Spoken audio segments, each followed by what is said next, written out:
The shoulder walker. My most common run is Vancouver to San Francisco. It's an easy trip most of the time with very little challenge involved.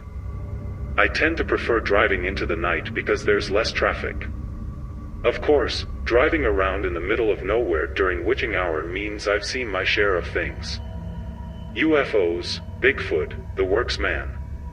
But none of that stuff has ever scared me nearly as bad as the people you see walking along the shoulder of the road far from civilization. I noticed my first one on my junior run down south on the number 5. It was a lady in a blue summer dress, just strolling down the side of the highway underneath the full moon, not a care in the world. Now we were on a stretch that was miles and miles away from anything in either direction, and I was the first vehicle on the road that she'd likely seen since dusk. She didn't even look up to acknowledge me though. Instead, she just kept on walking with a sort of vacant smile. I chalked it up to some hippie from the Oregon Trail hopped up on something from a nearby campsite and kept driving.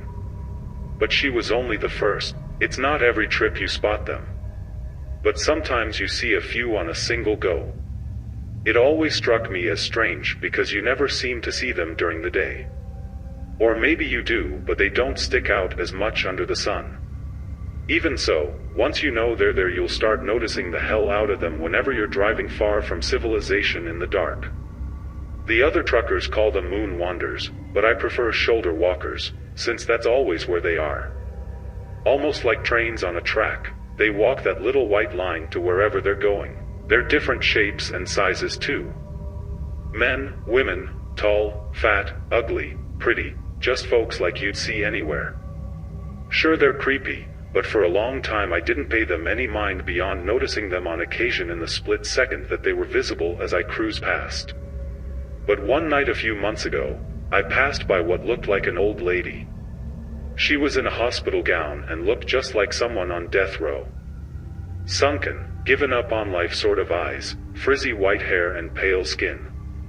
She was smiling just like her grandkids had called her name. Her pace was a slow shuffle along the shoulder, and just looking at her I could imagine the sound of her hospital slippers running just over top the gravelly road. I wanted to keep driving because, well, to be honest, she gave me the willies. But hell, she reminded me of my own sweet grandma, God rest her soul. So I brought my rig to a slow stop and, collecting up the flashlight I keep in my glove box, stepped out of the cab. I could hear her coming before I could see her as I'd driven a few meters ahead of her due to the long stop time. Scrape, scrape, scrape. I could visualize her wrinkly feet in those hospital slippers, shuffling ever onward. Quickly, I checked the Maps app on my phone and saw that the closest town to where we were was over 50 miles. No way this old lady was walking that.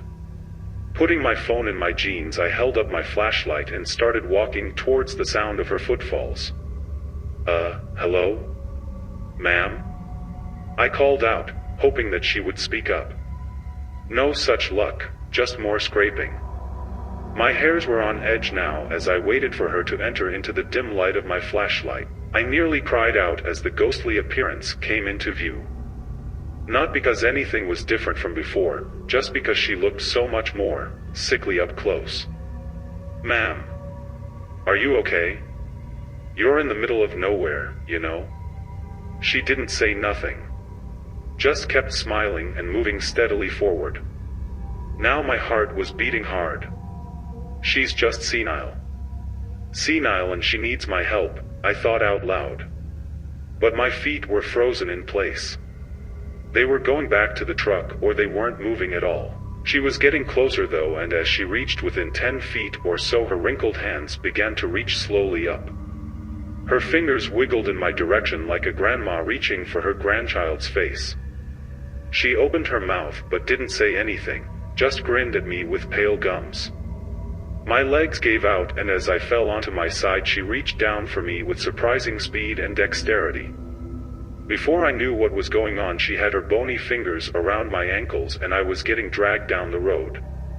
Desperately I pulled back, but her grip was superhuman, and the addition of my weight didn't seem to slow her walk in the least.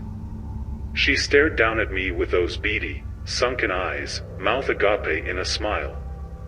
I kicked at her with all the fight I had in me and luckily connected with her jaw.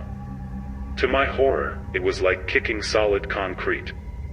But luckily she let go despite having no visible injury. I crawled backwards towards the middle of the road and she kept walking down the shoulder. Her hands fell back down to her side and her mouth closed into a tight-lipped smile, but her gaze stayed locked on mine as she slowly shuffled out of my flashlight's beam. I waited as the scraping bit by bit faded from my ears, and after what ended up being a half hour of stunned silence, I worked up the nerve to get up and go back to my rig. No sign of the lady, but when I climbed into my cab and sped down the highway, it didn't take long to catch up with her. Her eyes were still stuck on me. They probably had been the whole time as she walked away. The last I saw of her as I gunned it away was her thin, chapped, smirking lips. According to some other guys I know, I'm the first to try and interact with a shoulder walker, and if God is good, I'll be the last. Since then I've seen plenty more, strolling down the highway in the pitch dark. I even saw a kid once. But there ain't no way I'm ever stopping again for them. And if you're smart, you won't neither.